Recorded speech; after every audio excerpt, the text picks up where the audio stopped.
नमस्कार प्रिय छात्रों। आज की जो वीडियो है क्लास 10th में जो हमारा चैप्टर चल रहा था मानव नेत्र तथा रंग बिरंगा संसार, इसकी ये आखिरी वीडियो है। इसमें हमने आपको हमारे आसपास जो रंग बिरंग संसार होता है उसके संबंध में कुछ घटनाओं को बताया। जैसे एक पहली घटना है इंद्रधनुष। तो ये हमें इस भाग में हम ये समझाएंगे कि इंद्रधनुष कैसे पड़ते हैं। और दूसरा हम ये बताएंगे कि वायुमंडल में अपवर्तन होने के कारण हमारे जो तारे हैं वो टिमटिमाते हुए प्रदर्शित होते हैं। इस बात को समझाएंगे।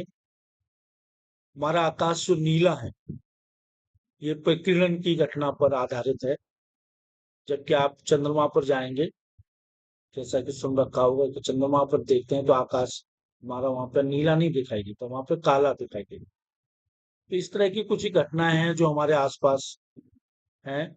उनको समझने के लिए हमने ये आखिरी वीडियो इस चैप्टर की मानव नेत्र तथा रंग बिरंगी संसार की आखिरी वीडियो है, जिससे कि हमारा ये एनसीईआरटी की बुक है जिसमें अध्याय 10 है मानव नेत्र तथा रंग बिरंगा संसार, हमारा पूर्ण होगा। तो इस वीडियो को देखने के साथ साथ इस चैप्टर को जब आप पूरा करें तो अन्य वीडियो को भी देख लें। और ये इस चैप्टर से हमेशा क्वेश्चंस पूछे जाते हैं, क्योंकि ये चैप्टर है हमारी आंखों से तथा प्रकृति से संबंधित है। व्यवहारिक फिजिक्स में ये चैप्टर आता है, तो हम अपने आसपास की ये घटनाएं देखते हैं। तो मैं समझता हूँ कि ये जो वीडियो है आपको निश्चित पसंद आई होगी। अगर आपने इससे पहले की वीडियो नहीं देखी है तो आप उन वीडियो को भी देख लें, जिससे कि आपका ये चैप्टर पूरा अच्छी तरह से कंप्लीट। तो मैं उम्मीद करता हूँ कि आज की वीडियो आपके लिए बहुत महत्वपूर्ण होगी और आपको भी समझ में आएगी। तो चलते हैं मानव नेत्र तथा रंग बिरंगा संसार की अगला भाग।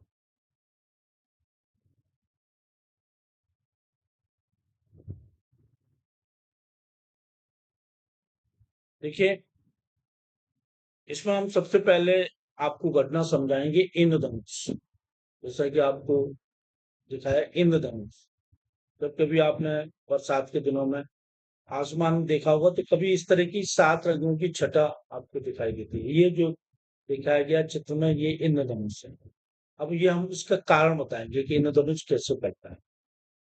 इंद्रधनुष मुख्य रूप से सूर्य के प्रकाश किरणों का जल की बूंदें में अपवर्तन, मुख्यतः तो अपवर्तन होता है, परावर्तन और विकिरण के कारण। ठीक है, अपवर्तन हमने आपको पढ़ ही रखा है। अपवर्तन क्या होता है? जब कोई प्रकाश की किरण एक माध्यम से दूसरे माध्यम में जाती है तो वह अपने मार्ग से विचलित हो जाती है। इस घटना को हम अपवर्तन कहते हैं। अपवर्तन हमेशा माध्यम के बगल में होता है। परावर्तन क्या होता है? जब कोई प्रकाश की किरण किसी चमकीले पृष्ठ पर पड़ती है तो वह किरण उसी माध्यम में वापस हो जाती है। इसको हम कहते हैं परावर्तन। प्रकीर्णन को भी हम समझाएंगे। प्रकीर्णन क्या कहते हैं? जब कोई प्रकाश की किरण किसी माध्यम से, पारदर्शी माध्यम से होकर गुजरती है, जिस माध्यम में कण उपस्थित होते हैं, तो हमारा जो प्रकाश है वो चित्र वितर हो जाता है, फैल जाता है, इधर उधर फैल जाता है, जिसको प्रकीर्णन कहते हैं। हमारी प्रकृति में आकाश नीले होने का कारण प्रकीर्णन ही है। ठीक है, आकाश में अगर वायुमंडल नहीं होता तो प्रकीर्णन नहीं होता, और प्रकीर्णन नहीं होता तो हमारा आकाश नीला नहीं दिखाई देता। इस बात को भी हम आगे समझाएं। तो इंद्रधनुष के बनने की जो प्रक्रिया है उसको समझिए। जब बारिश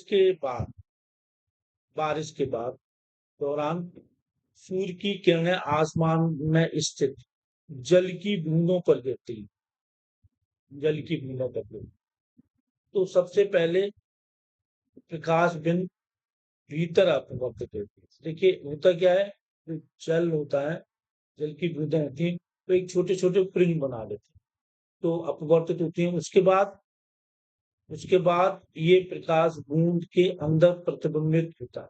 ठीक है, रिफ्लेक्शन होता है, और बाद में अपवर्तित होकर ये प्रकाश किरणें बाहर आ जाती है। और बाहर आने पर ये क्या होता है, जो हमारे मैंने बताया जैसे प्रिज्म, छोटे छोटे प्रिज्म के रूप में बन जाती हैं। और जब इन तीनों प्रक्रियाओं से सूर्य की सफेद जो रोशनी होती है वो 7 रंगों में विभाजित हो जाती है, 7 रंग, जिसे हम कहते हैं इंद्रधनुष। इंद्रधनुष कहते हैं। इंद्रधनुष में शामिल सारे रंग प्रकाश के विभाजन द्वारा उत्पन्न।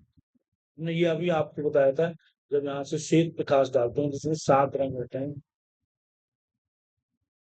और इस घटना को हमने अच्छी तरह समझाया था। प्रिज्म द्वारा 7 रंगों की पट्टी क्यों प्राप्त होती है, इसको फिर समझ लीजिए।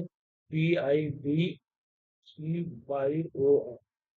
जब आप इधर से बैंगनी रंग से लाल रंग की तरफ जाएंगे तो तरंग दैर्घ्य हमारा बढ़ेगा, ये तरंग दैर्घ्य इसका तरंग दैर्घ्य होता है 4000, और इसका तरंग दैर्घ्य होता है 7700। ठीक, इसी तरह से एक ही माध्यम में सबसे ज्यादा वेग होगा लाल। ठीक, ये लाइन तो V समानुपाती लगता है। तो इस वजह से अपवर्तनांक किस पर निर्भर करता है, माध्यम का अपवर्तनांक निर्भर करता है उसके वेग पर। ठीक है, तो बैंगनी रंग के लिए अपवर्तनांक सबसे अधिक होगा, लाल रंग के लिए अपवर्तनांक सबसे कम होगा। ये ऐसे हम समझ सकते हैं NV एन।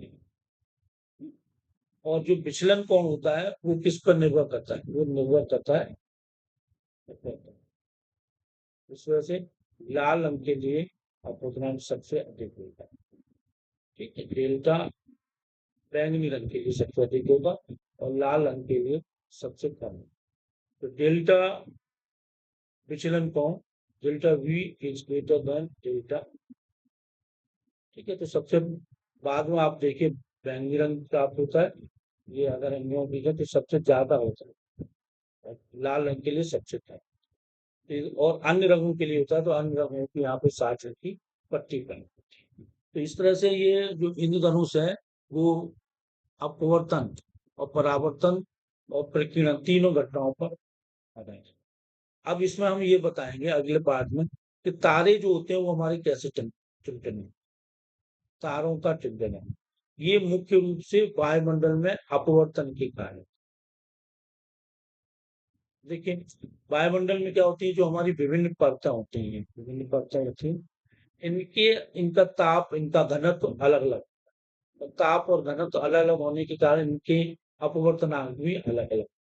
अगर अपवर्तनांक एक जैसा होता तो सीधी किरण चली जाती, तो अपवर्तनांक अलग अलग होने के कारण इसमें जो हमारी किरण है वो सीधी न जाकर, देखिए यहाँ पर हुआ, यहाँ पे अपवर्तनांक बदल गया, फिर यहाँ पे अपवर्तन हुआ, तो भिन्न भिन्न परतों से अपवर्तन होता। ठीक है, तो देखिए जब तारे से आने वाली किरण पृथ्वी के वायुमंडल, तारा तो इधर है, यहाँ पे तारा है, और ये हमारा पृथ्वी का वायुमंडल है, वायुमंडल के विभिन्न परतों से गुजरती है, तब हर परत का घनत्व और तापमान अलग अलग होता है।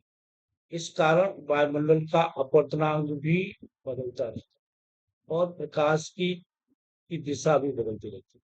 देखिए अपवर्तनांक अगर समान तो क्या होगा, हमारी किरण की दिशा नहीं बदलेगी, सीधी चलेगी, नहीं नहीं होगी। लेकिन अगर ये माध्यम बदलता रहेगा तो किरण अपवर्तित किरण की दिशा ही बदलती, इससे तारों की आभासी स्थिति बदलती रहती है और तारे टिमटिमाते या तारे झिलमिलाते हुए नजर आते हैं। देखिए यहाँ पे ये जैसे तारा है, कभी यहाँ पे नजर आएगा, कभी यहाँ पे नजर आएगा, कभी यहाँ पे नजर आएगा, तो इससे जो देखने वाला दर्शक है उसको तारे कैसे नजर आएंगे, झिलमिलाते हुए। यह घटना तारों के प्रकाश होते हुए बिंदु और पृथ्वी से दूर होने की वजह से स्पष्ट दिखती है। तारों का टिटिम्बनाना पृथ्वी के वायुमंडल में स्थित विभिन्न परतों द्वारा प्रकाश का बार बार अपवर्तन होने के कारण होता है। बार बार अपवर्तन होगा तो इस वजह से हमारे तारे टिमटिमाते हुए नजर आए। अब आता है अगली घटना, वायुमंडलीय अपवर्तन। देखिए वायुमंडलीय अपवर्तन के बारे में हम पहले ही बता चुके हैं, थोड़ा सा और समझे। यह तब होता है जब प्रकाश की किरण वायुमंडल की विभिन्न परतों से गुजरते समय मुड़ जाती है। वायुमंडल की परतें विभिन्न परतें होती हैं, उनके तापमान और घनत्व, और जिससे प्रकाश का परिवर्तन की दिशा भी बदलती रहती है। तापमान और घनत्व और अपवर्तनांक ये भी अलग अलग अपवर्तनांक अलग अलग होते हैं, तो इस वजह से हमें ताप वायुमंडलीय अपवर्तन होते हैं, जिसके कारण हमें तारों का टिमटिमाना, सूर्योदय के समय सूरज का दिखना, ठीक है, जैसे दृश्य दिखाई देते हैं। तारों का टिमटिमाना और अग्रिम सूर्योदय या सूर्यास्त में देरी, ये सभी घटनाएं वायुमंडल के अपवर्तन पर आधारित हैं।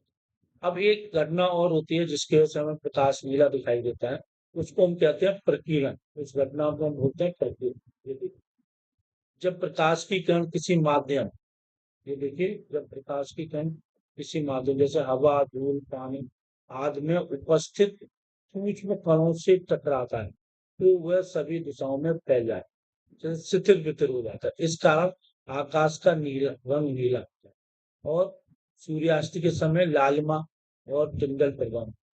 देखिए होता क्या है, जो प्रकीर्णन होता है, प्रकीर्णन समानुपाती होते हैं 1 पावर लैम्डा पावर 4। तो देखिए सबसे कम तरंग दैर्ध्य होता है वो होता है हमारा, आपने देखा होगा, बैंगनी रंग या नीले रंग। ये देखें BITG/A। तो ये देखिए, ये सबसे कम होता है, बैंगनी रंग का होता है या नीले रंग का होता है। तो उस वजह से इसका विकिरण सबसे अधिक होता है, तो इस वजह से आकाश जो होता है वो लाल होता है। और लाल रंग का जो विकिरण होता है वो कम होता है, इसी वजह से जो हमारे रेड सिग्नल होता है वो लाल रंग के क्यों बनाए जाते हैं, क्योंकि लाल रंग के लिए विकिरण सबसे कम है। तो इसमें देखिए छोटे कण और छोटी तरंगें से नीला प्रकाश ज्यादा फैलता है, बड़े कण और लंबी तरंगदैर्घ्य वाला लाल रंग का, लंबी तरंगदैर्घ्य लाल रंग ज्यादा फैलता है। ठीक है, बड़े कण लंबी तरंग लाल से ज्यादा फैलती है। तो छोटी कण है वो ज्यादा फैलती है, लाल रंग वाला कम फैलता है। इसमें हमने दोनों में तुलना करके दिखाया है। देखिए ये है वायुमंडल में अपवर्तन, वायुमंडल की अलग अलग परतों से प्रकाश के गुजरने के कारण होता है, प्रकाश में होता है। ठीक है, जैसे तारों का टिमटिमाना सूर्यास्त के समय और सूर्योदय के समय। प्रकीर्णन में क्या होता है, प्रकाश के सूक्ष्म कणों से टकराकर फैल जाना, ये हमारा घटना जो कहलाती है वो प्रकीर्णन कहलाती है, और जिसके कारण नीला रंग और ये टिंडल प्रभाव हमें दिखाई देता है। तो ये हमारा आज का जो लेक्चर था वो लास्ट लेक्चर था, रंग बिरंगा संसार मानव में। तो इनको मैं समझता हूँ बहुत अच्छा चैप्टर था। इसमें आज के इस वीडियो में कोई न्यूमेरिकल से संबंधित कोई सूत्र नहीं आया, सब सामान्य घटनाएं थी जिनको आप चित्र के द्वारा बता सकते हैं। जब भी आपकी परीक्षा में इन घटनाओं के बारे में बता पूछा जाए तो आप चित्र अवश्य बनाएं, चित्र अवश्य बनाएं, जिससे कि हम एग्जामर को अच्छी तरह से अपनी घटनाओं को, अपने प्रश्न का उत्तर सही ढंग से समझा सकें। तो मैं समझता हूँ ये वीडियो आपको पसंद आई होगी, आप इसको पसंद करें और अन्य छात्रों को भी इसके बारे में बताएं। धन्यवाद।